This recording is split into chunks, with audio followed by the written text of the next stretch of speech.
সুপ্রিয় শিক্ষার্থী, তোমাদের প্রাণের পেজ কিশোর বাতায়ন পেজ বাংলাদেশের শিক্ষকদের সবচেয়ে বড় যে অনলাইন প্ল্যাটফর্ম, যেখানে তোমরা সারা বাংলাদেশের অনেক শিক্ষার্থীরা নিয়মিত ক্লাস করছো এবং বেনিফিটেড হচ্ছ। তোমাদের সবাইকে আমার ক্লাসে আজকে শুভকামনা। আমি শাহিনুর সুজন, প্রভাষক পদার্থবিজ্ঞান কৃষি বিশ্ববিদ্যালয় কলেজ। তোমাদের সামনে আজকে আমি কিশোর বাতায়ন প্ল্যাটফর্মের এই পেজ থেকে ফিজিক্স পদার্থবিজ্ঞান ক্লাস নিয়ে উপস্থিত হয়েছি। তোমরা নিশ্চয়ই সবাই ভালো আছো। আমি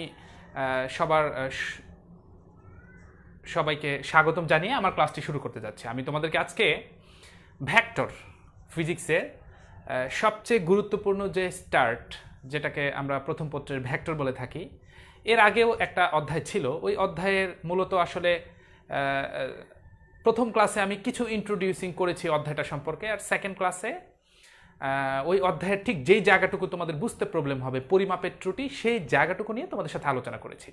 তো শিক্ষার্থী বন্ধুরা, আজকে সেই আমাদের কাঙ্ক্ষিত ভেক্টর থেকে আমরা আমাদের নিয়মিত পড়াশোনা শুরু করছি। তবে আমাকে একটু দেখে নিতেই হবে আমি যে ক্লাসটি তোমাদেরকে এখন নিতে যাচ্ছি, সেই ক্লাসটিতে তোমরা আমাকে শুনতে পাচ্ছ কিনা সেটি দেখে নিলেই কেবলমাত্র আমি খুব কমফোর্টলি ক্লাসটি শুরু করতে পারবো।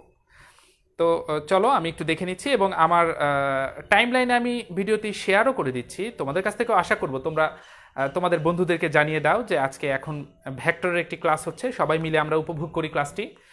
এখানে সুযোগ আছে, এখানে অনেক স্টুডেন্ট আমরা একসাথে ক্লাসটি করতে পারবো, এই অপরচুনিটি আছে। তো আমরা অপরচুনিটিটাকে রিসিভ করি, আমরা সবাই মিলে চলো ক্লাসটি করি।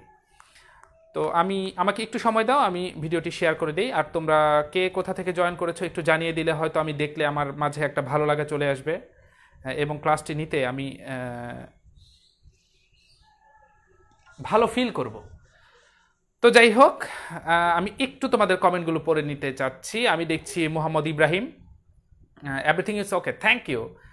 তারপরে ইয়েস স্যার ক্লিয়ার নাহিদ বলছো, তারপরে গভর্নমেন্ট বাংলা কলেজ থেকে হাসিবুল বলছো, তারপর রুবায়াত রায়ান বলছো ওয়ালাইকুম আসসালাম, তালাত জুলি ওয়ালাইকুম আসসালাম, জ্যাকি ঠিক আছে, তারপর জুলি এউসি থেকে বলছো আলহামদুলিল্লাহ, অনাসিস রহমান আমি ভালো আছি, মোহাম্মদ কাউসার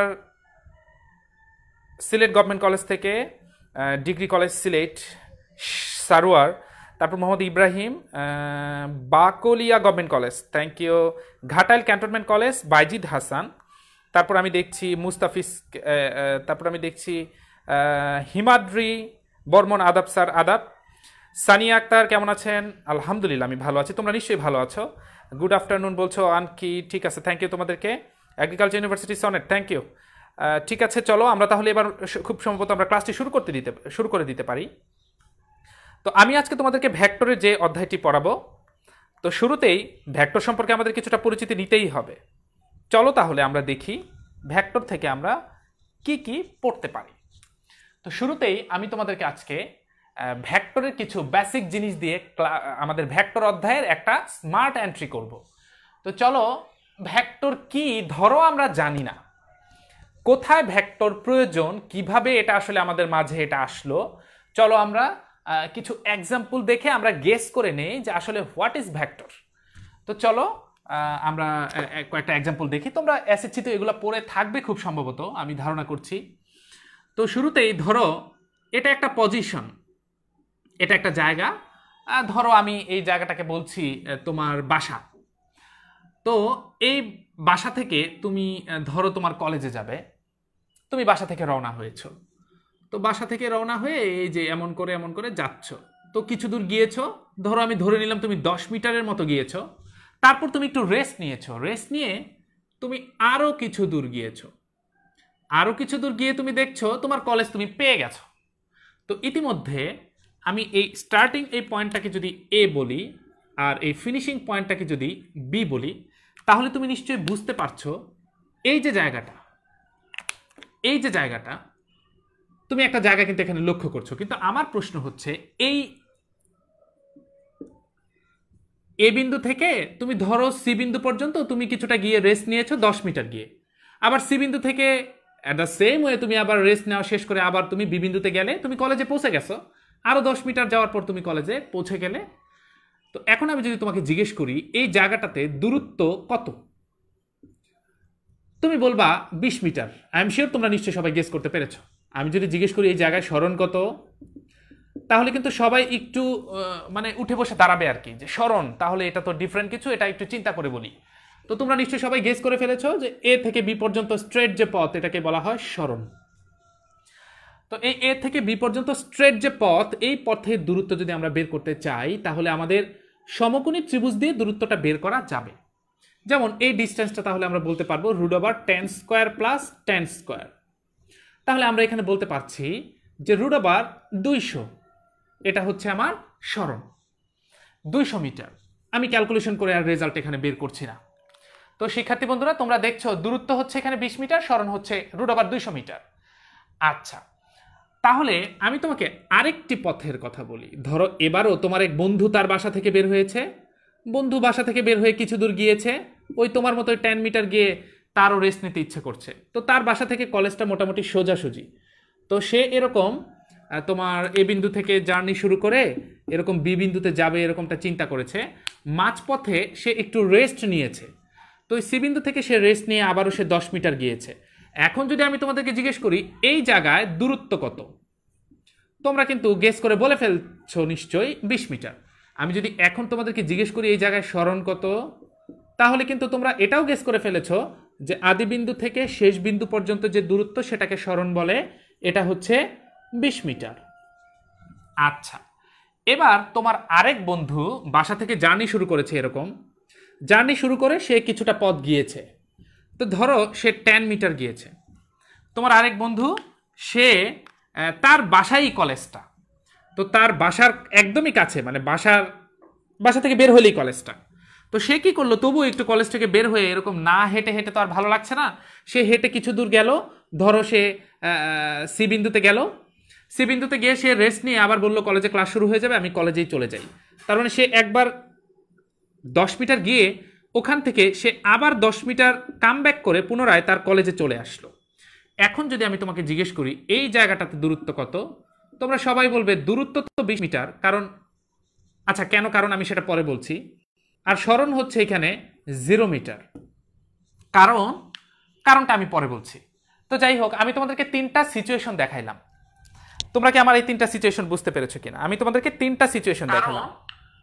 হ্যাঁ, আমার শব্দগুলো ঠিকঠাক শোনা যাচ্ছে।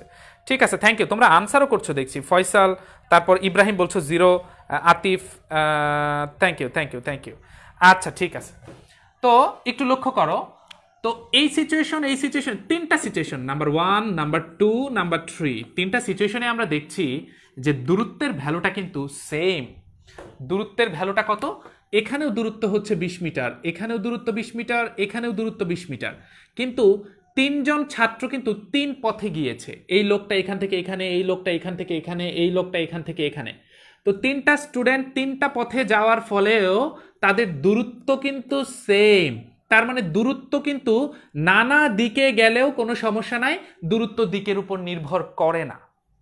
তার মানে দূরত্ব হচ্ছে স্কেলার রাশি। অ্যাট দ্য সেম টাইম এই 3টা দিকে 3টা ছাত্র যাওয়ার ফলে আমরা যদি দেখি তাদের সরণ কত, সরণে গিয়ে কিন্তু একটু ধাক্কা খেয়েছি আমরা দেখছি সরণটা কিন্তু এই 3টা দিকে ডিফারেন্ট। 3টা পথে যাওয়ার ফলে সরণ হয়েছে 3টা। এখানে গিয়েছে একরকম, তাই সরণ হচ্ছে একটা, এখানে গিয়েছে একরকম, তাই সরণ একটা, এখানে গিয়েছে আরেক রকম, তাই সরণ আরেকটা। তার মানে এখান থেকে আমরা ডিসিশনে পৌঁছাচ্ছি না যে ভিন্ন ভিন্ন দিকে যাওয়ার কারণে সরণের মান পরিবর্তন হয়ে গিয়েছে, তার মানে সরণ ভিন্ন হয়ে গেছে। তার মানে এই যে সরণের মানটা ভিন্ন হওয়ার কারণ কি? দিকের পরিবর্তন। বিভিন্ন দিকে যাওয়ার ফলে সরণের মানটা হয়েছে ভিন্ন। সরণের সংজ্ঞাটা হচ্ছে আদি বিন্দু থেকে শেষ বিন্দু পর্যন্ত যে দূরত্ব, সেটাকে বলা হয় সরণ। আর দূরত্বের সংজ্ঞা হচ্ছে মোট যে অতিক্রান্ত পথ। এখন তুমি যেদিকেই যাও না কেন, তোমার টোটাল যে অতিক্রান্ত পথ, সেটাকে বলে দূরত্ব। তার মানে আমরা দেখছি দূরত্ব রাশিটাতে দিকের কোনো প্রয়োজন নেই, সরণ রাশিটাতে দিকের প্রয়োজন আছে। দ্যাট মিনস সরণ হচ্ছে দিকওয়ালা রাশি। দ্যাট মিনস সরণকে আমরা বলতে পারবো ভেক্টর। তাহলে ভেক্টর কি, তোমাদের নিশ্চয়ই আর প্রবলেম নেই। ভেক্টর হচ্ছে যে রাশির পরিমাপযোগ্য, অবশ্যই যে রাশির, আমরা জানি ভৌত জগতে যা কিছু পরিমাপ করা যায় তাই রাশি, যে সকল রাশির তোমার মানের সাথে দিকও আছে তাকে বলা হয় সরণ। আমি নিশ্চয়ই তোমাদেরকে বোঝাতে সক্ষম হয়েছি। এবার চলে যাও আমরা নিশ্চয়ই এখান থেকে ক্লিয়ার যে তোমার ভেক্টর কি। আচ্ছা, এবার আমি তোমাদেরকে দেখাচ্ছি দূরত্ব সরণ নিয়ে চিন্তা করে বাস্তব জীবনে চলাচল করে এরকম কি কেউ কি আছে কিনা। হ্যাঁ, আমরা একটা জিনিস পড়লাম, একটা এক্সাম্পল দেখলে তো আমাদের ভালোই লাগবে। যেমন আমি তোমাদেরকে বলি শাহনিয়াজ, এটা পদার্থবিজ্ঞান ক্লাস, তুমি উপরে দেখলেই বুঝতে পারবে। Thank you. আচ্ছা, তাহলে তোমরা অনেকে রেসপন্স করছো আমার সাথে, আমার প্রশ্নের উত্তর দিচ্ছ, খুবই চমৎকার। আমি তোমাদেরকে কিছু প্রশ্নও ছুড়ে দিব, দেখবো তোমরা আজকে ভেক্টরের স্টার্টিং বেসিক সম্পর্কে তোমরা কতটা দক্ষ। তো দেখো, শুরুতে আমি যেটা বলছিলাম যে দূরত্ব এবং সরণ নিয়ে বাস্তব জীবনে কোনো এক্সাম্পল যদি থাকে, যে বাস্তব জীবনে দূরত্ব সরণ নিয়ে চিন্তা করে এরকম কোনো রাশি আছে কিনা, বাস্তবে এরকম কোনো জিনিস আছে কিনা। তো যেমন আমি তোমাকে একটা কথা বলি, ধরো তুমি এই জায়গা থেকে রওনা হয়েছো, তুমি কক্সবাজার যাবে। ধরো এই জায়গা হচ্ছে ঢাকা, এখান থেকে এই যে এটা হচ্ছে কক্সবাজার, ঠিক আছে, কক্সবাজার। আচ্ছা, তো এখন ঢাকা থেকে কক্সবাজার যাওয়ার জন্য তুমি রওনা হয়েছো। একটু লক্ষ্য করো, এখানে ঢাকা, এখানে হচ্ছে কক্সবাজার বা চট্টগ্রাম। আচ্ছা, তুমি যাই বলো, তো সমুদ্র সৈকত দেখার জন্য তুমি রওনা হয়েছো। এখন তুমি বাস দিয়ে রওনা হয়েছো, তাহলে নিশ্চয়ই বাসটা এখান থেকে জার্নি শুরু করে দেখবে আঁকা বাঁকা পথ, এরকম করে নানান জায়গায় গিয়ে হইতে পারে এরকম এরকম ঘুরে ঘুরে ঘুরে ঘুরে ফাইনালি সকালবেলা উঠে দেখবা তুমি তো চলে আসছো তোমার কাঙ্ক্ষিত জায়গায়। তার মানে এই মোট অতিক্রান্ত যে পথ, এটাকে বলা হয় দূরত্ব। তার মানে বাসের ড্রাইভার, বাস দিয়ে যে তুমি গেলা, বাসের ড্রাইভার কিন্তু এই দূরত্ব দেখে তারপর বাসের মধ্যে তেল ভরেছিল যাতে বাসটা রান করে, বা জ্বালানি ভরেছিল। তো অ্যাট দ্য সেম টাইম তোমার আরেক বন্ধু কক্সবাজার গিয়েছে, কিন্তু সে বাস দিয়ে না, সে গিয়েছে বিমান দিয়ে। তো বিমান দিয়ে যাওয়ার ফলে বিমান কিন্তু এখান থেকে স্ট্রেট এখানে গিয়ে সুন্দর করে চলে গেছে, তোমার অনেক আগে এসে চলে গেছে। তো আমরা জানি যে এক সরাসরি আদি বিন্দু থেকে শেষ বিন্দু পর্যন্ত যে দূরত্ব, সেটাকে সরণ বলে। তার মানে দূরত্ব ফলো করে গাড়িতে জ্বালানি ভরলো কে? বাসের ড্রাইভার। আর সরণ ফলো করে বিমানে জ্বালানি ভরলো কে? বিমানের ড্রাইভার। তার মানে দূরত্ব এবং সরণ দুইটা জিনিস আলাদা আলাদা, কিন্তু তাদের মাথায় ব্রেনে ইনস্টল করে রাখতে হয়েছে। যদি বিমানের ড্রাইভার এই দূরত্ব অনুসরণ করে যদি তার বিমানে যদি জ্বালানি ভরে, সেক্ষেত্রে এটা সে বাড়তি জ্বালানি ভরেছে। আর যদি বাসের ড্রাইভার ওই বিমানের ড্রাইভারের মতো এরকম সোজা পথ চিন্তা করে তার এখানে যদি জ্বালানি ভরে, সেক্ষেত্রে বাস কিন্তু দেখবে বাসের ড্রাইভার কিছু পথ যাওয়ার পরেই তার তেল শেষ হয়ে গেছে, বাসটা থেমে গেছে। তো আলটিমেটলি বাসের ড্রাইভার অলওয়েজ দূরত্বের সাথে বসবাস করে, আর বিমানের ড্রাইভার অলওয়েজ সরণের সাথে। বাস্তব জীবনে কিন্তু একটা চমৎকার একটা এক্সাম্পল দেখলাম আমরা, ভালো। আচ্ছা, এখন তোমরা নিশ্চয়ই ভেক্টর সম্পর্কে একটা আইডিয়া পেয়ে গেছো, যে দিক একটা ব্যাপার আছে ভেক্টরের মধ্যে, সবচেয়ে ইম্পর্টেন্ট যে জিনিসটা দিক। তো এরকম দিক রাশি অনেক আছে, যেমন আমি তোমাকে একটা এক্সাম্পল দিই আরো। যেমন ধরো এখান থেকে এখানে আমি ধরলাম এটা হচ্ছে একটা পজিটিভ চার্জ, এটা হচ্ছে একটা নেগেটিভ চার্জ, এটা হচ্ছে উচ্চ বিভব, এটা হচ্ছে নিম্ন বিভব। এখন তোমরা নিশ্চয়ই জানো কিনা যে তড়িৎ প্রবাহ আই কি রাশি, দেখে আমি তোমাদের কাছে জানতে চাই তড়িৎ প্রবাহ আই কি রাশি। আচ্ছা, তড়িৎ প্রবাহটা এমন করে যাচ্ছে, আমি ধরলাম তড়িৎ প্রবাহটা এই যে এমন করে যাচ্ছে, মানে এই তারটা এরকম বাঁকা। তো তড়িৎ প্রবাহটা আমি এখন তোমাদের কাছে জানতে চাই যে তড়িৎ প্রবাহ কি রাশি। এটা উচ্চ বিভব, এটা নিম্ন বিভব। তো এই তারের মধ্যে দিয়ে কারেন্ট প্রবাহিত হচ্ছে, কারেন্ট যাচ্ছে। কারেন্ট কোন দিকে যাচ্ছে কি আমি কিছু বলছি না, কারেন্ট যাচ্ছে। আমি তোমার কাছে জানতে চাই কারেন্ট কি রাশি। আমি দেখি তোমাদের কাছ থেকে উত্তরটা দেখতে চাই। ভেক্টর রাশি, আলামিন হুসাইন অলরেডি বলে ফেলেছে ভেক্টর রাশি। তারপর ভেক্টর বলছো আরিফা, তারপর আমি দেখছি সারোয়ার বলছো ভেক্টর বলছো অনেকেই ভেক্টর। একজন আমি আকাশকে পেয়েছি মৌলিক। স্কেলার রাশি বলছো অদ্রিতা, তারপর ভেক্টরই বেশি বলছো। আচ্ছা, তাহলে আমি একটু আনসারটা দেওয়ার চেষ্টা করি। তোমরা একটু লক্ষ্য করো, তোমরা তড়িৎ প্রবাহকে বলছো তোমরা কি রাশি? এটা হচ্ছে তোমার ম্যাক্সিমাম স্টুডেন্ট বলছো ভেক্টর রাশি, কিন্তু মজার বিষয় তড়িৎ প্রবাহ হচ্ছে স্কেলার রাশি। কেন এটা স্কেলার রাশি কেন? আচ্ছা, তোমরা কি জানো কিনা যে কারেন্ট বা তড়িৎ প্রবাহের দিক হচ্ছে অলওয়েজ উচ্চ বিভব থেকে নিম্ন বিভবের দিকে। এখন এই তারটা হইতে পারে সোজা, তারটা হইতে পারে বাঁকা, যাই হোক না কেন তড়িৎ প্রবাহের দিক কিন্তু একটাই। কোন দিকে? সেটা উচ্চ থেকে নিম্নর দিকে যায়। তার মানে এর দিক তো একটাই, এ তো অন্য কোনো দিকে যেতে পারে না। সো এটা কিন্তু স্কেলার রাশি। তড়িৎ প্রবাহ ভেক্টর রাশি না, তড়িৎ প্রবাহ স্কেলার রাশি এই জন্য যে তড়িৎ প্রবাহের দিক হচ্ছে উচ্চ বিভব থেকে নিম্ন বিভবের দিকে। তাহলে উচ্চ বিভব থেকে নিম্ন বিভবের দিকে যদি কারেন্ট যায়, তো উচ্চ বিভব এ পাশে থাকলে, এ পাশে নিম্ন বিভব থাকলে এদিকেই কারেন্ট চলে আসবে। তার বাঁকা হইতে পারে কিন্তু তার দিক কিন্তু একটা। কোথা থেকে কোথায়? উচ্চ থেকে নিম্নে। সো তড়িৎ প্রবাহকে বলা হয় স্কেলার রাশি। আচ্ছা, একটু একটু ডিফারেন্ট, তাই আমি এটা আসলে দিয়ে তোমাদেরকে একটু পাজল, যদিও যারা জেনে থাকবে তারা নিশ্চয়ই স্কেলারই বলেছো, যারা ভেক্টর বলেছো তারা নিশ্চয়ই বুঝতে পেরেছো। এবার চলো আমি তোমাদেরকে ভেক্টরের প্রকাশগুলো একটু দেখাই। ভেক্টর কিভাবে প্রকাশ করবে? যেমন কোনো একটা ভেক্টর হচ্ছে, যেমন আমি একটা দাগ দিলাম, আমি বললাম এটা একটা ভেক্টর, এই ভেক্টরের নাম দিলাম আমি এ ভেক্টর। তো এই যে আমি এর উপরে যে একটা তীর চিহ্ন দিলাম, তো এই এ ভেক্টরটার উপরে যে তীর চিহ্ন দিলাম, এই তীর চিহ্ন দ্বারা কোনো একটা রাশিকে তুমি বুঝতে পারবা একটা ভেক্টর রাশি। তীর চিহ্ন না দিয়ে এটাকে তুমি এরকম এরকম একটা দাগও দিতে পারো, সেটাও বোঝা যাবে এটা একটা ভেক্টর রাশি। এই দাগটা এরকম না দিয়ে তুমি এরকম বোল্ড করে দিতে পারো, এটাকে এরকম বোল্ড করে দিতে পারো, তাহলেও বোঝা যাবে এটা হচ্ছে ভেক্টর। তো এরকম অনেক রকমের প্রকাশ আছে। সবচেয়ে কমন যে প্রকাশ সেটা হচ্ছে সবাই কমন পিপুলরা আমরা ব্যবহার করি, উপরে এরকম একটা তীর চিহ্ন দিলে আমরা বুঝি এটা একটা ভেক্টর রাশি। তো এখন কথা হচ্ছে এ একটা ভেক্টর রাশি, এটার ফিজিক্যাল ফিগারটা আমরা দেখছি যে এখান থেকে এখান পর্যন্ত এটা হচ্ছে একটা ভেক্টর।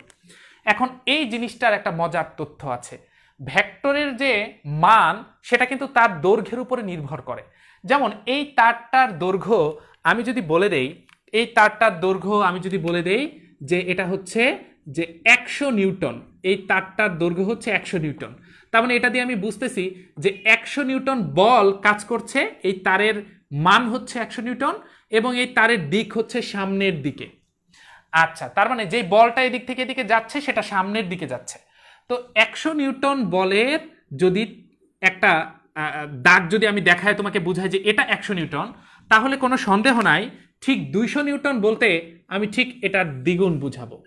তার মানে এটাকে বলা যাবে যে এটা হচ্ছে 200 নিউটন। তার মানে আমরা বুঝলাম যে কোনো একটা ভেক্টর যে আমরা দাগ দিয়ে প্রকাশ করব, তো এই দাগটার দৈর্ঘ্যের উপর মান কিন্তু ডিপেন্ড করে। যেমন আমি যদি ঠিক অর্ধেক 100 নিউটনের অর্ধেক একটা ভেক্টর বুঝাইতে চাই, তাহলে কিন্তু এরকম ঠিক অর্ধেক এটাকে আমরা বলবো 50 নিউটন, এটাকে আমরা বলবো 50 নিউটন। তার মানে আমরা দেখতেছি দাগের উপর মান নির্ভর করে। এই দাগটা সবচেয়ে ছোট, এটা 50, এটা ঠিক দ্বিগুণ এটা, সো 100, এটা ঠিক দ্বিগুণ এটা, সো 200। তার মানে দাগের উপর কিন্তু মান নির্ভর করে, এটা একটু ভালো করে মনে রাখতে হবে। আচ্ছা, আরেকটা জিনিস তোমাদেরকে দেখাই, সেটা হচ্ছে যে মনে করো তোমাদের মধ্যে কোনো একটা স্টুডেন্ট আমাকে জিজ্ঞেস করলে, স্যার আপনাদের কলেজে এবার কতগুলো স্টুডেন্ট ভর্তি হয়েছে, আপনাদের কৃষি বিশ্ববিদ্যালয় কলেজে এবার কতগুলো স্টুডেন্ট ভর্তি হয়েছে। আমি তোমার সাথে কথা না বলে আমি এরকম করে একটা দাগ দিলাম, তো তোমরা সবাই অবাক হলে যে স্যার এরকম একটা দাগ দিল কেন, কতজন স্টুডেন্ট, সে কোনো একটা নাম্বার না বলে সে আমাদেরকে দাগ দিল। তোমরা কি করলা, আমাকে ফের আর একটা কোশ্চেন করলা, স্যার গত বছর কতগুলো স্টুডেন্ট আপনাদের কলেজে ভর্তি করেছিলেন।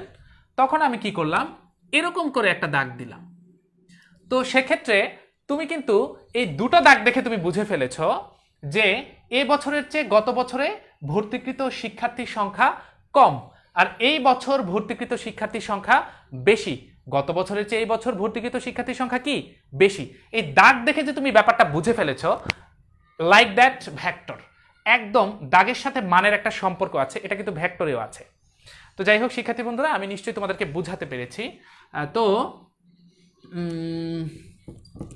এখন আমি তোমাদেরকে ভেক্টরের প্রকাশ, ভেক্টরের দৈর্ঘ্যের সাথে মানের যে সম্পর্ক সেগুলো পড়ানোর পরে আমি একটু দেখি তোমরা আমার সাথে আছো কিনা। হ্যাঁ, আমি দেখছি তোমরা আমার সাথে আছো। সঠিক উত্তর দিয়েও স্যার কমেন্ট না পড়ায় ডিপ্রেশনে চলে যাও আমি। মোহাম্মদ মাহাদি, আমি অত্যন্ত দুঃখিত, আসলে সবার কমেন্ট আসলে আমি পড়তে পারছি না, তবে তোমার এই কমেন্ট আমি পড়ে দিলাম, নিশ্চয়ই তুমি এখন ডিপ্রেশন কাটিয়ে উঠেছো। তো যাই হোক,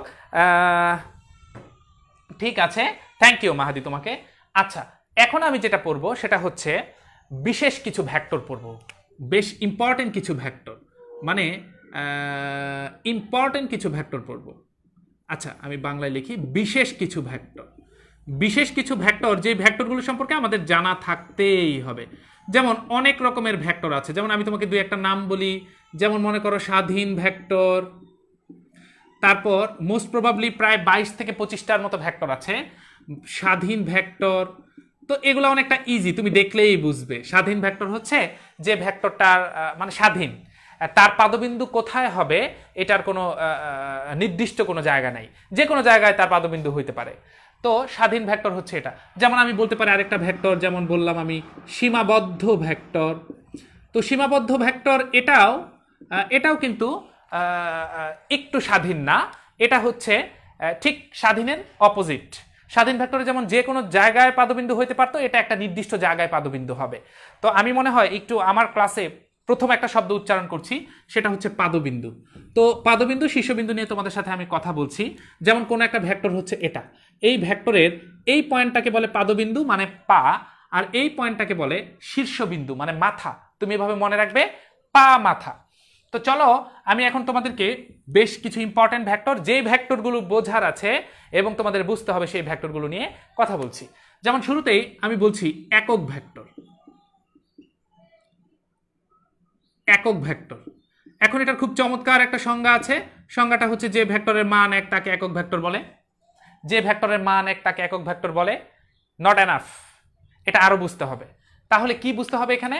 একক ভেক্টর হচ্ছে যে ভেক্টরের মান এক তাকে একক ভেক্টর বলে। এতটুকু থেকে আমরা একটা ক্লু নিতে পারি। ক্লুটা এরকম, যেমন মনে করো আমি এরকম একটা দাগ দিলাম, দাগ দিয়ে আমি এটার ভ্যালু আমি বলে দিলাম যে এই ভেক্টরটার যে মান সেটা হচ্ছে, আমি এই ভেক্টরটার মান সেটা হচ্ছে আমি বলে দিলাম যে 4 নিউটন। এই ভেক্টরটার মান হচ্ছে 4 নিউটন। তো এতটুকু ভ্যালুর মান, দাগের মান হচ্ছে 4 নিউটন।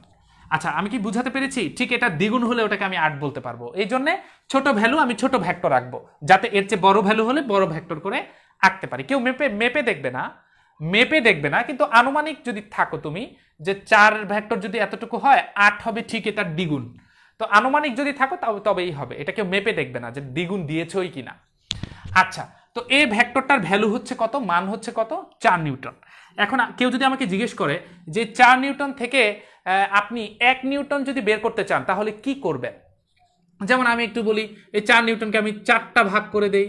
4টা ভাগ করে দিয়েছি, যেমন এটা একটা ভাগ, এটা একটা ভাগ, এটা একটা ভাগ, এটা একটা ভাগ, আলটিমেটলি কিন্তু 4 নিউটন হয়ে গেছে। এটাকে যদি আমি বলি 4 নিউটন, 1 নিউটন, এটা 1 নিউটন, এটা 1 নিউটন, এটা 1 নিউটন, এই তো 4 নিউটন হয়ে গেছে। তার মানে আমি যে জিনিসটা শিখলাম এখান থেকে, যে কোনো একটা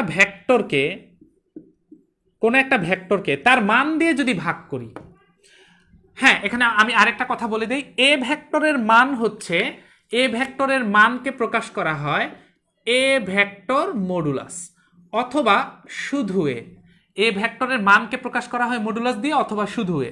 আমরা সবসময় শুধু এ দিয়েই প্রকাশ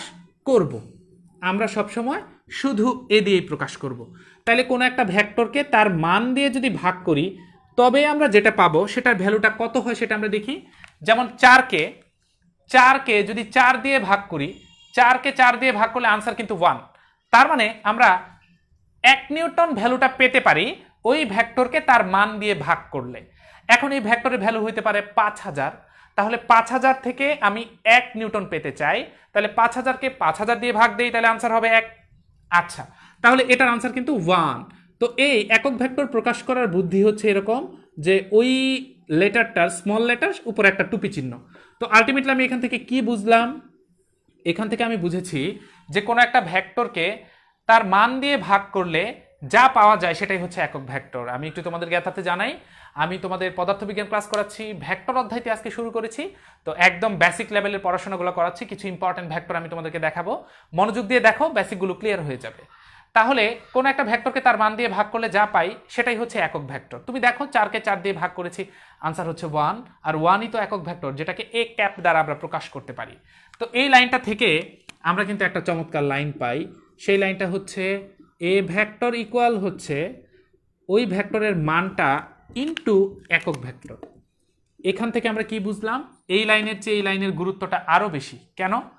কারণ কোনো একটা মানকে একক ভেক্টর দিয়ে গুণ করলে আমরা ভেক্টর পাচ্ছি। তার মানে ভেক্টর কি চাইলে তৈরি করা যায়? হ্যাঁ, কোনো মানকে একক ভেক্টর দিয়ে গুণ করলে ভেক্টর তৈরি করা যায়। তো ভেক্টর তৈরি করা যায় এটা কি দিয়ে? একক ভেক্টর দিয়ে। তাহলে একক ভেক্টর কি অনেক গুরুত্বপূর্ণ একটা জিনিস? হ্যাঁ। তাহলে একক ভেক্টর কি করতে পারে? একক ভেক্টর ভেক্টর তৈরি করতে পারে। Very important concept. তো একক ভেক্টর ভেক্টর তৈরি করতে পারে। তো ভেক্টর তৈরি করতে পারে এমন একটা জিনিসের নাম কি? একক ভেক্টর। ভেক্টর তৈরি করে কে? সেটা একক ভেক্টর। কিভাবে তৈরি করে? কোনো মানকে একক ভেক্টর দিয়ে গুণ করলে আমরা কিন্তু ভেক্টর পেয়ে যাই। তার মানে ধরো কোনো একটা মান, যেমন আমি এরকম একটা দাগ দিলাম, এরকম একটা দাগ দিলাম, এই দাগের ভ্যালু আমি বসাইলাম 3। ধরো আমি বললাম এটা হচ্ছে 3 নিউটন, কিন্তু এই 3 নিউটন বল কোন দিকে যাচ্ছে সেটা আমরা জানি না, আমাদের এখন দিক বের করা প্রয়োজন।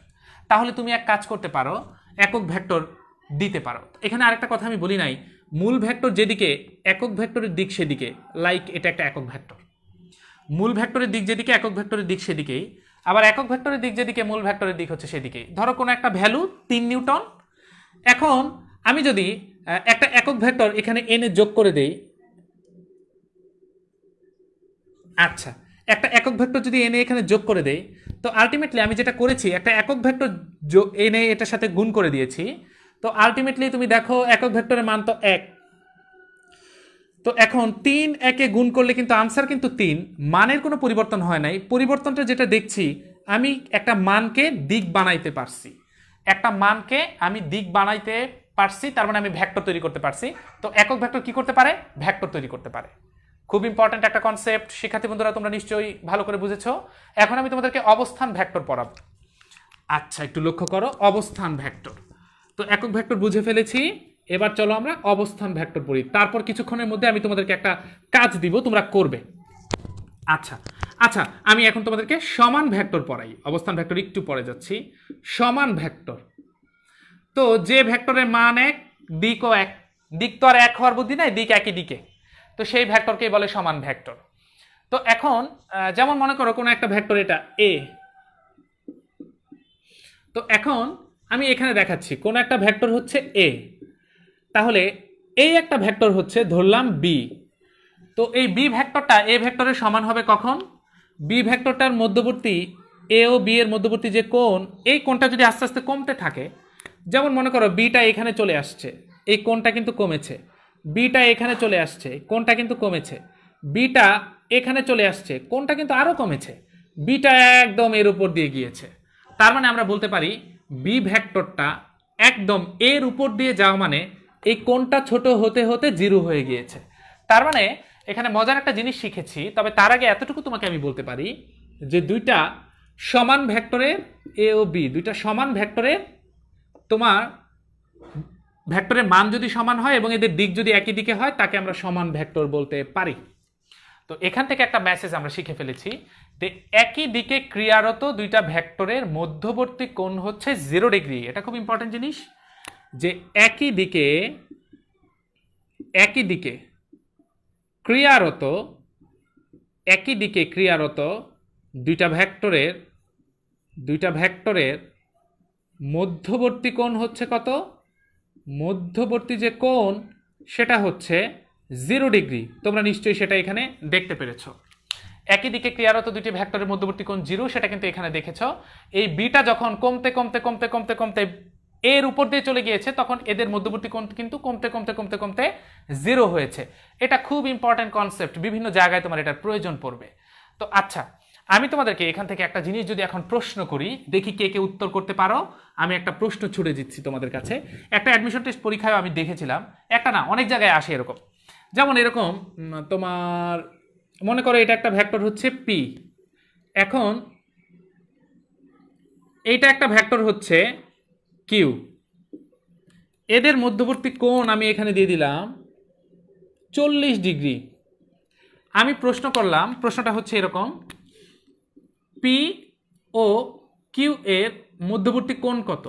আমি যদি এরকম করে লিখেই দেই যে পি ও কিউ এর মধ্যবর্তী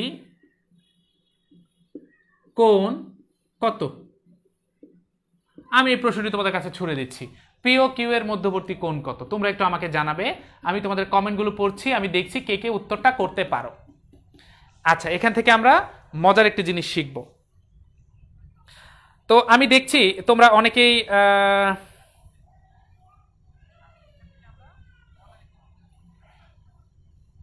অনেকে বলছো, মিরাজ বলছো 140, তারপর হাওলাদার বলছো 40।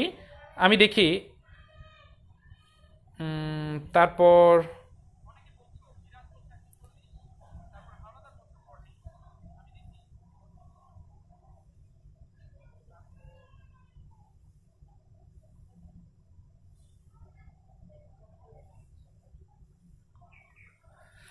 হ্যাঁ ইতিমধ্যে 0 ডিগ্রি 140। তামিম একটু ইজি করে বলেন, তুমি আসলে স্পেসিফিক আমাকে বলো কোন জিনিসটা তুমি বুঝতে পারো না, আমি তোমাকে আবার বুঝিয়ে দিচ্ছি। অথবা কোনো প্রশ্ন থাকলে তুমি আমার মেসেঞ্জারে মেসেজ নক করতে পারো, শাহিনুর সুজন, অথবা তুমি এখানে কমেন্ট বক্সে কমেন্ট করে দিতে পারো, আমি তোমাকে পরবর্তীতে তোমার আনসার দিব। তামিম তুমি কোন জিনিসটা বুঝো নাই, আমাকে অ্যাগেইন কোশ্চেনটা করো। আচ্ছা ওটা বুঝি নাই, কোনটা বুঝো নাই একটু আমাকে স্পেসিফিক করে বুঝাইলে আমি বুঝতে পারি। অনেকে 140 বলছো, অনেকে 0 বলছো, 0 বলছো, অনেক আনসার বলছো। যেমন আমি মুরসালিনুর রহমান 140 বলছো, সাইদি 0, তারপর কানিজ বলছো 0 ডিগ্রি, 320 ডিগ্রি বলেছো শাকিল, 180 থেকে 40 এর মাঝখানে মুরাদ, তুমি অনেক চালাক নিশ্চয়ই। তৌসিফ বলছো 140, তারপর জুবাইর বলছো 140, 220 একক ভেক্টর। ফাইন, আমি একটু দেখি এদের মধ্যবর্তী কোণ কত, সেটার আনসারটা আমি এখন তোমাদেরকে দিচ্ছি।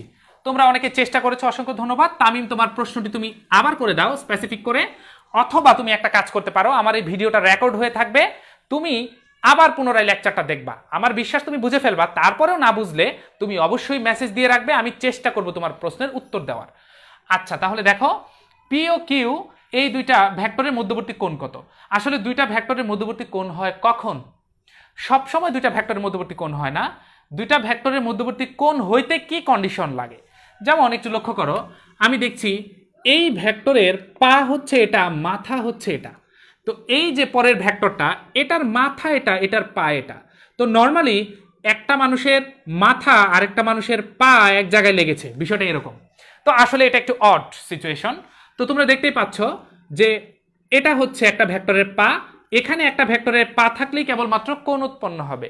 মানে আমি বোঝানোর চেষ্টা করছি, পাদবিন্দু পাদবিন্দু যদি এক জায়গায় মিলিত হয় সেক্ষেত্রে কোণ উৎপন্ন হয়।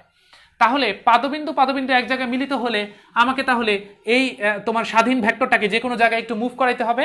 যেমন এই ভেক্টরটাকে আমি এখান থেকে তুলে নিয়ে আমি এখানে বসাতে পারি। যেমন মনে করো এই ভেক্টরটাকে আমি এখান থেকে তুলে নিয়ে এইখানে বসালাম, ঠিক ওই ভেক্টরটাকে আমি তুলে নিয়ে এইখানে বসালাম।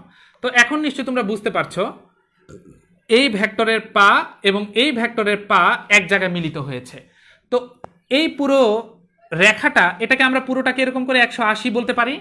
তো 180 বললে এই পুরোটাকে যদি আমি 180 বলি, আলটিমেটলি এই জিনিসটা কিন্তু এখন আর চিন্তা করার দরকার নাই। আমার কোণ দরকার ছিল পি ও কিউ এর মধ্যবর্তী কোণ। পি ও কিউ এর মধ্যবর্তী কোণ আমি এটা বলতে পারি, এটার ভ্যালু হচ্ছে 140। কি করে 40 হলো? কারণ এই 140 আর 40 মিলে টোটাল হচ্ছে 180। তো আমি কি করলাম, আমি এই ভেক্টরটাকে তুলে উপরে নিলাম। কেন নিলাম? কারণ দুইটা ভেক্টরের পাদবিন্দু এক জায়গায় মিলিত না হলে তাহলে কখনো কোণ উৎপন্ন হবে না, তাই। আচ্ছা আরেকটি বিষয় দেখো, তুমি যদি এভাবে এই কোণটা বের করতে না চাও, তুমি যদি চিন্তা করো স্যার আপনি এটাকে মুভ করেছেন, আমি এই ভেক্টরটাকে মুভ করাতে চাই, তবে কি হবে না? অবশ্যই হবে। যেমন আমি তোমাকে দেখাচ্ছি ওই ভেক্টরটা মুভ করে। যেমন মনে করো তুমি এই ভেক্টরটা মুভ না করে তুমি এখন যেটা করতে চাও, তুমি এখন এই ভেক্টরটাকে মুভ করতে চাও। তাহলে এই ভেক্টরটাকে এরকম করে মুভ করে দিলা, এটাকে সরিয়ে এইখানে নিয়ে আসলা। তো আলটিমেটলি এটার নাম হচ্ছে পি আর এটার নাম হচ্ছে কিউ। তাহলে তুমি দেখতে পারতেছো যে এটা হচ্ছে পি, পিটাকে তুলে তুমি এখানে নিয়ে আসছো, আর এটা হচ্ছে কিউ। তাহলে পা পা এক জায়গায় মিলিত হয়েছে। কার পা পা? পি এর পা, মানে পি এর পাদবিন্দু এবং কিউ এর পাদবিন্দু এক জায়গায় মিলিত হয়েছে। দ্যাট মিনস এটা হচ্ছে কোণ। এই কোণটা আমাকে বের করতে হবে। আমি একটা সামান্তরিক বানায় ফেলি, এটা 40 হলে এটার বিপ্রতীপ 40 হবে। তাহলে দুইটা যদি 40 হয়, চারটা কোণ মিলে হচ্ছে 360 ডিগ্রি। তাহলে এই কোণটা আর এই কোণটার মধ্যে এই 80 বাদ দিয়ে বাকিটা কি করতে হবে? ভাগ করে দিতে হবে। আচ্ছা এটা যদি 40 হয়, এটাও 40, তাহলে 80 যদি বাদ দেই তাহলে থাকছে 280, 360 এর মধ্যে। তো 280কে ভাগ করে দিলে এটা হচ্ছে 140, এটা হচ্ছে 140। তো আলটিমেটলি আমরা বুঝতে পারলাম যে দুইটা ভেক্টরের পাদবিন্দু পাদবিন্দু যেখানে মিলিত হয় সেখানেই কোণ উৎপন্ন হয়। আচ্ছা, তাহলে এই জিনিসটা নিশ্চয়ই ক্লিয়ার হয়ে গেছে এবং এখান থেকে কোনো প্রশ্ন আসলে তোমরা কিন্তু পারবে। তো আমি তোমাদেরকে যেটা বোঝাচ্ছিলাম সেটা হচ্ছে সমান ভেক্টর। এখন আমি তোমাদেরকে বিপরীত ভেক্টরটা একটু বোঝানোর চেষ্টা করি। আচ্ছা, আমি তোমাদেরকে বিশেষ কিছু ভেক্টর বোঝাচ্ছি যেগুলো আসলে আমাদের বোঝার প্রয়োজন আছে। যেমন আমি তোমাদেরকে এখন দেখাচ্ছি বিপরীত ভেক্টর। বিপরীত ভেক্টর বলতে কি বুঝো?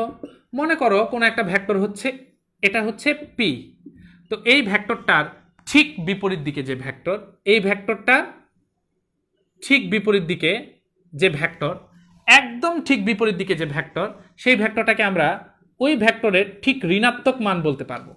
মানে ধরো এটা যদি ধনাত্মক হয় এটা ঠিক হবে ঋণাত্মক, বিষয়টা এরকম। তো আলটিমেটলি বিপরীত ভেক্টর হচ্ছে কোনো একটা ভেক্টরের ঠিক তার বিপরীত দিক করে নিয়ে গেলে, যেমন ধরো আমি সোজা হয়ে তোমাদের দাঁড়িয়ে আছি, আমি যদি একদম ঠিক 180 ডিগ্রি কোণ করে বেঁকে যাই, তাহলে কিন্তু ফিজিক্সের ভাষায় এটাকে বলা যেতে পারে যে স্যার 180 ডিগ্রি কোণে রাগ করে ফেলছে। তার মানে স্যার 180 ডিগ্রি কোণে রাগ করে ফেলা মানে স্যার প্রচন্ড রাগ করছে, একদম টার্ন করে 180 ডিগ্রি কোণে চলে গেছে। তো ফিজিক্সের ভাষায় অ্যাপ্লাই করে আমরা বাস্তব জীবনে মজাও করতে পারি। তো এটা যদি পি ভেক্টর হয়, এর ঠিক বিপরীত ভেক্টর হচ্ছে মাইনাস পি। আবার এটা যদি মাইনাস পি হয়, এর ঠিক বিপরীত ভেক্টর হচ্ছে মাইনাস মাইনাস পি। মানে এর বিপরীত ভেক্টর হচ্ছে এটা। তাহলে এই মাইনাসে মাইনাসে মিলে কিন্তু আলটিমেটলি পি হয়ে যায়। তোমরা নিশ্চয়ই বুঝতে পেরেছো, এটাই হচ্ছে বিপরীত ভেক্টর।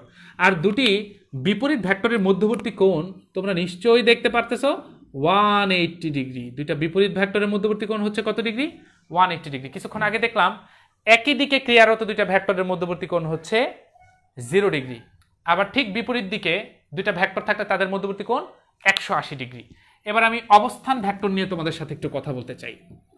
অবস্থান ভেক্টর, তো অবস্থান ভেক্টরে দেখো, অবস্থান ভেক্টরে একটু লক্ষ্য করলেই বুঝতে পারবে অবস্থান নির্ণয় করা হয় কোনো একটা বিন্দুর যে ভেক্টর দ্বারা। যেমন মনে করো আমি একটা দ্বিমাত্রিক গতি যদি আঁকার চেষ্টা করি, তোমাদেরকে গতি আসলে পড়ানো হয় নাই, একমাত্রিক গতি, দ্বিমাত্রিক গতি, ত্রিমাত্রিক গতি, ধারাবাহিকভাবে এই প্রসঙ্গগুলো চলে আসবে। যেমন লক্ষ্য করো, আমি মনে করলাম এটা একটা দ্বিমাত্রিক গতির এই পয়েন্টটা সম্পর্কে আমি জানতে চাই। তাহলে একটু লক্ষ্য করো, এই যে দুইটা অ্যাক্সিস, এটার ঠিক এই যে পয়েন্ট, এটাকে আমরা বলতে পারি মূল বিন্দু। এটাকে আমরা বলতে পারি মূল বিন্দু, তোমরা নিশ্চয়ই সবাই অবগত। তো কোনো একটা বিন্দুর অবস্থান নির্ণয় করার জন্য আমরা মূল বিন্দু থেকে যে ভেক্টরটা ব্যবহার করি এটার নাম হচ্ছে অবস্থান ভেক্টর। কি বললাম? কোনো একটা বিন্দুর অবস্থান নির্ণয় করার জন্য মূল বিন্দু থেকে যে ভেক্টর আমরা ব্যবহার করি এই ভেক্টরটার নাম হচ্ছে অবস্থান ভেক্টর, যেটাকে আমরা আর দ্বারা প্রকাশ করতে পারি। তাহলে এই বিন্দুটাকে যদি আমরা খুঁজে পেতে চাই, আমাকে কিন্তু এক্স অক্ষ বরাবর কিছু দূর গিয়ে ওয়াই অক্ষ বরাবর কিছু দূর যেতে হবে। তার মানে এটার স্থানাঙ্ক হবে এক্স ওয়াই। স্থানাঙ্ক মানে কি? স্থানাঙ্ক মানে হচ্ছে, যেমন দেখো স্থানাঙ্ক, এটা দুইটা শব্দ মিলে হয়েছে, একটা হয়েছে স্থান আর একটা শব্দ হয়েছে অঙ্ক।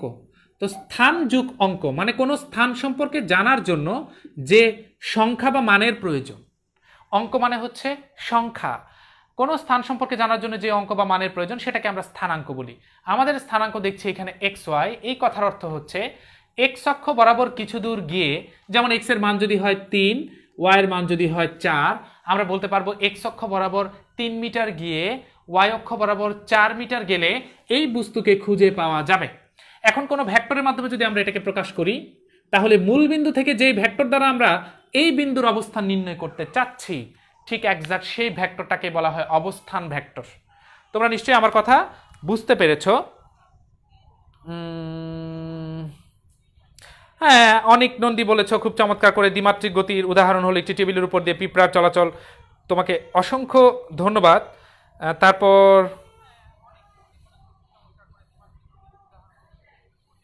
দিক ভিন্ন, ইয়াস ইয়াস ইয়াস, তোমরা 180 ডিগ্রি, থ্যাংক ইউ, তোমাদেরকে ধন্যবাদ। আচ্ছা, এখন আমি তোমাদের উদ্দেশ্যে আরেকটা ইম্পর্টেন্ট ভেক্টর নিয়ে আলোচনা শুরু করছি। দেখো একটু ধৈর্য ধরে, এই জিনিসগুলো হয়তো তোমরা দেখেছো, কিন্তু এই আমার ক্লাসের সিস্টেম মানতে গেলে তোমাকে এই আমার পার্টটা সুন্দর করে মানে শুরু থেকে শেষ পর্যন্ত আমাকে পড়াতেই হবে, তুমি আসলে কোনটা বোঝো কোনটা বোঝো না আমি কিন্তু আসলে জানি না। তো সেই সেন্স থেকে আমি এটার বেসিক পার্ট থেকে শুরু করেই আমি আস্তে আস্তে ডিফিকাল্টিতে যাব, কারণ যেই সামনে যে কঠিন বিষয়গুলো চলে আসবে ওখানে এই বেসিকগুলোর প্রয়োজন হবে। আর এই বেসিকগুলো আমি নিজে যদি বুঝিয়ে নেই তাহলে আমার নিজের ভিতরে একটা আত্মতৃপ্তি থাকবে যে আমি তোমাদেরকে এগুলো বুঝিয়ে তারপর কঠিন টপিকগুলোতে প্রবেশ করেছি। তো আমি এখন তোমাদেরকে দেখাতে চাচ্ছি আয়ত একক ভেক্টর বলতে আসলে কি বোঝায়। আয়ত একক ভেক্টর, তো আয়ত একক ভেক্টর এটা আবার কি? আয়ত একক ভেক্টরের মধ্যে তোমরা নিশ্চয়ই দেখতে পাচ্ছ যে একক ভেক্টর বলে কিন্তু একটা কথা আছে। তানজিনা তাহের বিপরীত ভেক্টর বুঝিনি স্যার, বিপরীত স্থানাঙ্ক সংখ্যাটা কিভাবে লিখবো? হ্যাঁ রুমি, তোমরা অনেক প্রশ্ন করছো, আমি পরবর্তীতে দেখে তোমাদের প্রশ্নগুলো আনসার দিব, যদিও লাইভ ক্লাস, তবুও আমি বলছি দুই একটা প্রশ্নের উত্তর। যেমন স্থানাঙ্ক সংখ্যাটা তুমি কিভাবে লিখবা বলছো? কোনো একটা স্থানকে খুঁজে বের করতে তোমার যেই মানের প্রয়োজন বা অঙ্কের প্রয়োজন বা যেই সংখ্যার প্রয়োজন তাকেই তুমি বলবা স্থানাঙ্ক, স্থান যুগ অঙ্ক। তার মানে স্থানকে খুঁজে বের করতে যেই মানের প্রয়োজন সেটাকে বলে স্থানাঙ্ক। আচ্ছা, তারপর দেখছি আমি তারপর বিপরীত ভেক্টর বুঝো নাই তুমি, কে যেন বলতেছো। বিপরীত ভেক্টর বলতে আমি একটু বলেই দিচ্ছি একবার একটু ঝট করে। যেমন এটা একটা ভেক্টর হচ্ছে এ, তো এর ঠিক বিপরীত ভেক্টর হচ্ছে তার একদম 180 ডিগ্রি কোণে যে ভেক্টরটা সেটা হচ্ছে এর ঠিক বিপরীত ভেক্টর। তো এর বিপরীত ভেক্টরটাকে আমরা বলতে পারি মাইনাসে। তার মানে এটা যদি একটা দিকে হয়, এটা যেহেতু তার ঠিক বিপরীত দিকে, এটা যদি পজিটিভ দিকে হয় তাহলে কিন্তু এটা মাইনাস। তুমি যদি ধরেই নাও এটা হচ্ছে ঋণাত্মক তাহলে কিন্তু এটাকে তোমার প্লাস বলতে হবে। তো বিপরীত বলতে একটা ভেক্টরের ঠিক বিপরীত দিকে যদি কোনো ভেক্টর থাকে সেটাকে বলা হয় বিপরীত ভেক্টর, আর ওই ভেক্টরের ঠিক বিপরীত দিকের ভেক্টরটা হচ্ছে মাইনাস এ। আচ্ছা, এখন একটু দেখো আয়ত একক ভেক্টরটা বলতে কি বোঝায়। আয়ত একক ভেক্টর যেমন আমি তিনটা স্থানাঙ্ক আঁকি, নর্মালি এটাকে কার্তেশীয় স্থানাঙ্ক ব্যবস্থা বলে, ত্রিমাত্রিক কার্তেশীয় স্থানাঙ্ক ব্যবস্থা। তো এই স্থানাঙ্ক ব্যবস্থায় এক্স ওয়াই জেড, তোমরা নিশ্চয়ই জানো যে এই ত্রিমাত্রিক কার্তেশীয় স্থানাঙ্ক ব্যবস্থায় এক্স ওয়াই জেড তিনটা অক্ষ কিন্তু পরস্পর সমকোণে অবস্থান করে। তার মানে এই যে দেখছো এটা হচ্ছে এক্স, এটা হচ্ছে ওয়াই, জেডটা কিন্তু আসলে মূলত এরকম। এখন এইভাবে জেডটাকে আঁকার আসলে কোনো সুযোগ নাই, জেডটা এরকম করে আঁকার সুযোগ নাই, এখানে বেঁধে রাখতে হবে। সো জেডটাকে আমি এরকম করে লিখেছি।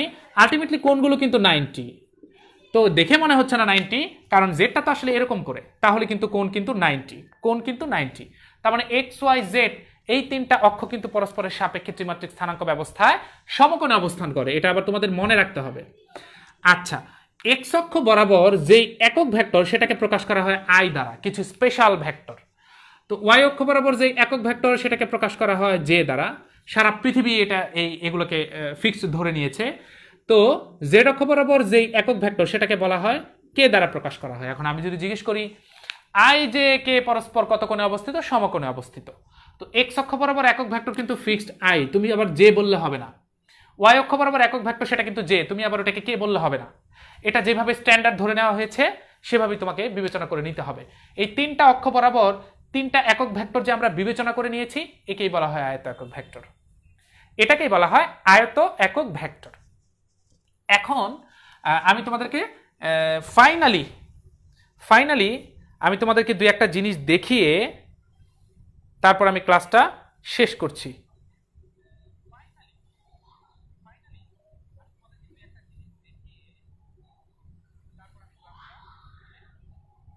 হ্যাঁ, বিপরীত ভেক্টরের দিক হবে ঠিক বিপরীত দিকে। Thank you. তারপর তানজিনা তাহের বলছো এবার বুঝেছি, থ্যাংক ইউ তোমাকে। মূল বিন্দু থেকে পরস্পর বিপরীত ভেক্টর বলে, ফাইন। তোমাদের অনেক কৌতূহল দেখছি। অবস্থান ভেক্টরটা পুরোপুরি বুঝো নাই মাকসুদুল, তুমি যদি আবার ক্লাসটা একটু দেখো তাহলে অবশ্যই বুঝতে পারবে। অবস্থান ভেক্টর হচ্ছে এমন একটা ভেক্টর যেই ভেক্টর দিয়ে কোনো একটা বিন্দুর অবস্থান নির্ণয় করা হয়, তবে অবস্থান ভেক্টর কিন্তু অবশ্যই তার পাদবিন্দুটা মূল বিন্দুতে থাকতে হবে। তুমি এভাবে ওটাকে সংজ্ঞায়িত করতে পারো যে ভেক্টরের পাদবিন্দু মূল বিন্দুতে থাকে সেটাই হচ্ছে অবস্থান ভেক্টর। এরকম ভেক্টর একটাই আছে, সেটার নাম হচ্ছে কি অবস্থান ভেক্টর। সেটার পাদবিন্দু কোথায় থাকবে? মূল বিন্দুতে। অবস্থান ভেক্টরের কাজ কি? কোন একটা বিন্দুর অবস্থান নির্ণয় করবে। আচ্ছা ঠিক আছে, ফাইনালি ভেক্টর চ্যাপ্টারে এখন আমি যে জিনিসটা তোমাদেরকে দেখাবো সেটার নাম হচ্ছে ভেক্টর যোগ। এবং এটা স্টার্ট করে আজকের ক্লাস শেষ করে দিব। আমি এতটুকু আশ্বস্ত তোমাদের করতে পারি, তুমি যদি নিয়মিত ভেক্টরের ক্লাসগুলো করো তাহলে ইনশাল্লাহ তোমার এখানে কোনো প্রবলেম থাকবে না। কিন্তু ধারাবাহিকভাবে তুমি ক্লাসগুলো না করে মাঝখানে হঠাৎ হঠাৎ করে একদিন ক্লাস করলে, 2 দিন করলে না, সেক্ষেত্রে কিন্তু তোমাকে বুঝাতে আমার কষ্ট হয়ে যাবে। ধারাবাহিকভাবে ক্লাসগুলো করো, কারণ ক্লাসগুলো কিন্তু একদম রিলেটেড। আজকের ক্লাসগুলো কিন্তু আগামীকাল ক্লাসে অ্যাপ্লাই হবে, প্রয়োগ হবে। যাই হোক, এখন আমি যে জিনিসটি দেখাচ্ছি সেটা হচ্ছে ভেক্টর যোগ। ভেক্টর যোগ কি আমি একটু দেখে নিতে চাই যে তোমাদের 45 মিনিটস হয়ে গেছে, আমাকে ক্লাসটা শেষ করতে হবে এখনই। আমাকে এখনই ক্লাসটা শেষ করতে হবে, দুঃখিত, আসলে অনেক সময় হয়ে গেছে অনলাইন ক্লাস। আচ্ছা, ভেক্টর যোগটা আমি একটু স্টার্ট করে দিয়ে বলি। যেমন ধরো এটা একটা ভেক্টর, এটা হচ্ছে আরেকটা ভেক্টর। তো এই দুইটা ভেক্টর আমি যোগ করব। দুইটা ভেক্টরকে যোগ করতে হলে আমার কিছু কিছু কাজ মাথায় রাখতে হবে। এই দুইটা ভেক্টর, এই যে এদের পাদবিন্দু এক জায়গায় মিলিত হইতে হবে, একই সময়ে দুইটা ভেক্টর ক্রিয়ারত হইতে হবে, দুইটা ভেক্টর সমজাতীয় হইতে হবে। এই কন্ডিশনগুলো মানার পরে ওই দুইটা ভেক্টর দিয়ে যদি আমি একটা সামান্তরিক বানাই, ওই সামান্তরিকের কর্ণই হবে ওই দুইটা ভেক্টরের লব্ধি। এই যে আমি নতুন একটা শব্দ স্টার্ট করলাম, যেটার নাম হচ্ছে লব্ধি। একদম ঠিক এই লব্ধি দিয়ে আগামী ক্লাসটা শুরু হবে। ভালো থাকবে সে পর্যন্ত সবাই। মাঝখানে একটি প্রশ্ন আমি দেখেছি, আয়ত একক ভেক্টর ভালো করে বুঝো নাই। ত্রিমাত্রিক স্থানাঙ্ক ব্যবস্থায় 3টা অক্ষ বরাবর যেই একক ভেক্টরগুলো বিবেচনা করা হয়েছে, যেমন এক্স অক্ষ বরাবর আই, ওয়াই অক্ষ বরাবর জে, জেড অক্ষ বরাবর কে, এই একক ভেক্টরগুলোকেই আয়ত একক ভেক্টর বলা হয়। আচ্ছা, তাহলে এই যে লব্ধিটা, এটা কিভাবে সৃষ্টি হলো এবং বাস্তব জীবনে এর অ্যাপ্লাই কি, অ্যাপ্লিকেশন কি, বাস্তবে কি লব্ধি দেখা যায় কিনা, এরকম নানান প্রশ্নের উত্তর নিয়ে আগামী ক্লাসে তোমাদের সাথে দেখা হবে। সে পর্যন্ত সবাই ভালো থাকবে এবং ক্লাসগুলো ধারাবাহিকভাবে করবে যদি ঠিকঠাক বুঝতে চাও। অসংখ্য ধন্যবাদ। যারা মাঝখানে একটু একটু বুঝতে পারো নাই তারা পুনরায় ক্লাসগুলো করে ফেলবে। তারপরেও যদি ক্লাসগুলো না বুঝে থাকো তাহলে আমাকেও তুমি মেসেজে জানাতে পারো, শাহিনুর সুজন আমি, আমার ফেসবুকেও শাহিনুর সুজন দিয়ে পাবে, অথবা কিশোর বাতায়নের কমেন্ট বক্সে তুমি কমেন্ট করে রাখতে পারো যে স্যার আমি এই টপিকটি বুঝিনি। আমাকে মেনশন করলে বিষয়টা খুবই ভালো হয়, আমি লক্ষ্য করব এবং তোমার কমেন্টের উত্তরটি আমি সর্বোচ্চ চেষ্টা করব দেওয়ার। তোমরা ততক্ষণ পর্যন্ত ভালো থাকবে। একটু ক্লাসটা লম্বা হয়ে গিয়েছে, তবুও আমাদের স্বার্থের জন্যে, বোঝার জন্য আমরা আসলে ক্লাসটা লম্বা করেছি। ধন্যবাদ সবাইকে, ভালো থাকবে। আসসালামু আলাইকুম।